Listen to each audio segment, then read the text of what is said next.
ओम श्री गणेशाय नमः।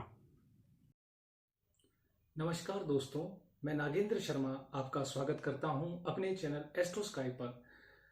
पिछले भाग में हमने जाना था नक्षत्रों को कि नक्षत्र कौन कौन से हैं और नक्षत्रों के देवता कौन से हैं और नक्षत्रों के स्वामी कौन से हैं।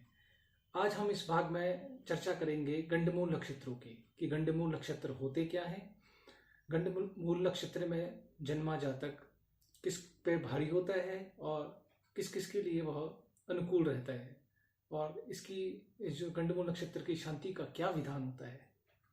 गंडमूल नक्षत्र में जन्मे जातक स्वयं के लिए, अपने माता पिता के लिए, अपने बड़े भाई बहनों के लिए एवं छोटे भाई बहनों तथा राज्य के लिए कष्टकारी हो सकते हैं। इसीलिए जब जन्म के समय माता पिता को पता चलता है कि उनके बच्चे का जन्म गंडमूल नक्षत्र में हुआ है, तो वो चिंता में पड़ जाते हैं कि ये नक्षत्र उनके बालक के भविष्य के लिए कैसा रहेगा और इसका क्या निवारण होता है। तो इसीलिए दोस्तों, ज़रूरी नहीं है कि गंडमूल नक्षत्र हानिकारक ही हो, अरिष्ट ही हो। इसका निर्धारण हम नक्षत्र के चरण से करते हैं, इसीलिए नक्षत्रों का ज्ञान होना ज़रूरी है। आइए देखते हैं, समझते हैं गंडमूल नक्षत्रों को।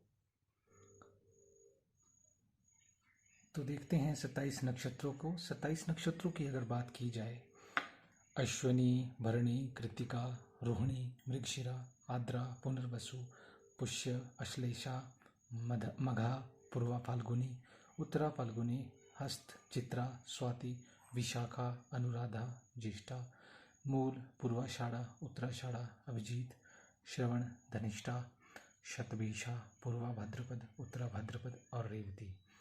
इस 27 नक्षत्र हैं, जिसमें अभिजीत जो है एक तो ये 27-28 हो जाते हैं, जिनके बारे में हमने पिछले भाग में संक्षेप में इनका वर्णन समझ लिया था। तो इसमें अगर बात की जाए गंडमूल नक्षत्रों की, तो इसमें गंडमूल नक्षत्र है अश्विनी, आश्लेषा, मघा, ज्येष्ठा, मूल और रेवती। ये 6 नक्षत्र होते हैं, ये गंडमूल नक्षत्र की श्रेणी में आते हैं। इसमें अगर देखा जाए, जहाँ पर भी राशि और नक्षत्रों की समाप्ति जब एक ही स्थान पे होती है, तब यह स्थिति गंडमूल नक्षत्र कहलाती है।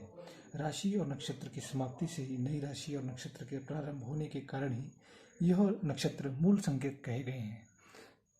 जैसे पहला नक्षत्र अश्विनी, ये भी गंडमूल नक्षत्र हुआ, और यहाँ राशि और नक्षत्र की समाप्ति होती है पुष्य के बाद, तो ये अश्लेषा जो है ये भी गंडमूल नक्षत्र है, मघा भी गंडमूल नक्षत्र है। उसके बाद ज्येष्ठा और मूल भी गंडमूल नक्षत्र है, और फिर रेवती। बात की जाए अगर अश्विनी के पहले चरण की, तो अश्विनी नक्षत्र के पहले चरण में पिता के लिए भय रहता है। पिता को लेकर, व्यवसाय को लेकर पिता को कुछ मानसिक अशांति हो सकती है, और उनको व्यापार में नुकसान आदि हो सकता है या कार्यक्षेत्र प्रभावित हो सकता है। बात की जाए अगर अश्विनी नक्षत्र के दूसरे चरण की, तो जातक को सुख व ऐश्वर्य की प्राप्ति होती है। बात की जाए अगर अश्विनी के तीसरे चरण की, तो इसमें राज्य सुख की प्राप्ति होती है, परिवार के अंदर राज्य सुख मिलता है, और चौथे अश्विनी नक्षत्र के चौथे चरण में भी राज्य सुख की प्राप्ति होती है। इसके बाद अगर बात की जाए अश्लेषा नक्षत्र की, तो अश्लेखा के पहले चरण में शांत व्यक्ति जो है वो शांत स्वभाव का रहता है, उसे सब सुखों की प्राप्ति होती है।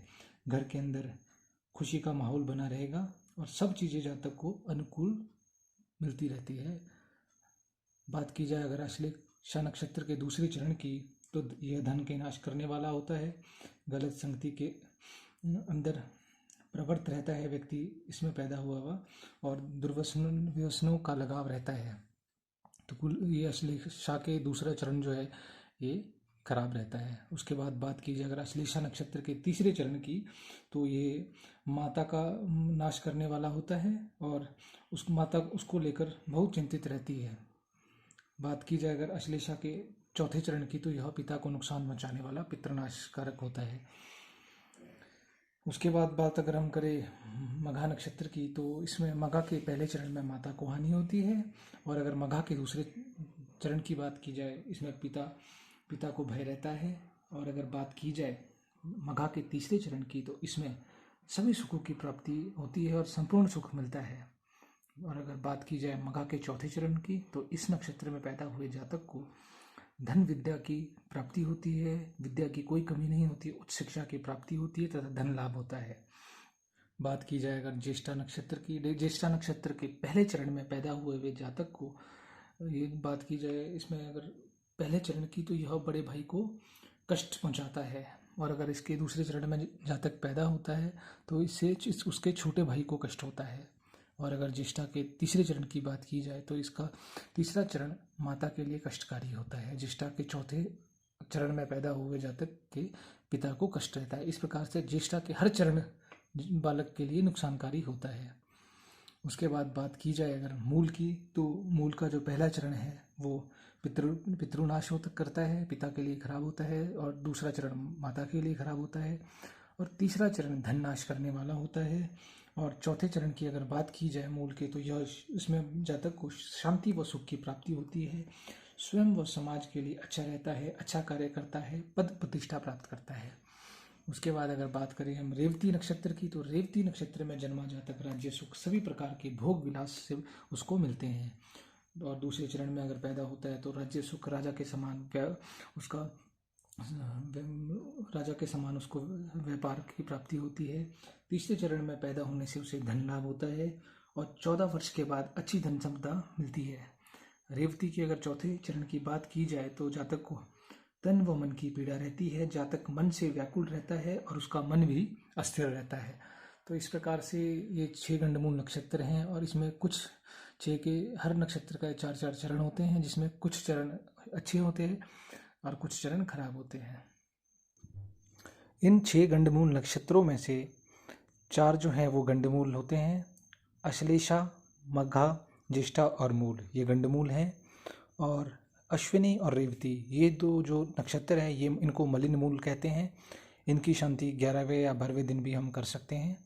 उसके बाद अब अभुक्त मूल, ज्येष्ठ नक्षत्र के अंत की 4 घड़ियां तथा मूल नक्षत्र के आदि की 4 घड़ी को अभुक्त मूल कहते हैं। इसमें विशेष शांति विधान को कहा गया है। यदि किसी बालक का जन्म गंडमूल नक्षत्र में हुआ हो तो सबसे पहले तो उसके जो पिता हैं वो 27 दिन तक उसका मुख ना देखें। जब 27 दिन बाद वह नक्षत्र दोबारा चंद्रमा उस नक्षत्र में आए तो उस दिन किसी विद्वान से गौरी गणेश, कलश, नवग्रह, षोडश मातृका व प्रधान देवता का पूजन करवाएं। उसके पश्चात आप उस अरिष्ट नक्षत्र के 27,000 जप करवाएं तथा 27 छेद वाला घड़ा लें, उसमें 27 कुओं का जल, 27 पत्तों 27 वृक्षों के पत्ते तथा 27 घाटों का मिट्टी और जल लेके उसमें सर्वौषधि तथा पंचरत्न भी डालें और उससे बच्चे तथा माता पिता का स्नान करवाएं। उसके पश्चात बालक के पिता शौर कर्म करें, दाढ़ी व बाल बनवाएं और उसके बाद हवन, छायादान आदि और ब्राह्मण भोजन आदि की प्रक्रिया पूरी करें। यदि किसी ने बचपन में किसी बालक की गंडमूल नक्षत्रों की शांति नहीं हुई हो तो वह बड़े होकर भी इसका हम शांति प्रक्रिया इसी विधि से कर सकते हैं। और यदि हमारे पास 27 कुओं का या 27 घाटों का जल व मिट्टी की व्यवस्था ना हो तो हम गंगा जल व गंगा की मिट्टी से भी इस प्रक्रिया को पूरी कर सकते हैं। इस प्रकार से इस विधि से किया गया शांति विधान से मूलादि जन्य अरिष्टों का शमन हो जाता है तथा बालक दीर्घायु, विद्वान व वंश वृद्धि वाला होता है और उस नक्षत्र की अनुकूलता तथा शुभ फल उस बालक को मिलना प्रारंभ हो जाता है। दोस्तों, अगर आपको यह वीडियो अच्छी लगी हो तो आप मेरे इस चैनल एस्ट्रो स्काई को लाइक कीजिए, शेयर कीजिए, सब्सक्राइब कीजिए। धन्यवाद।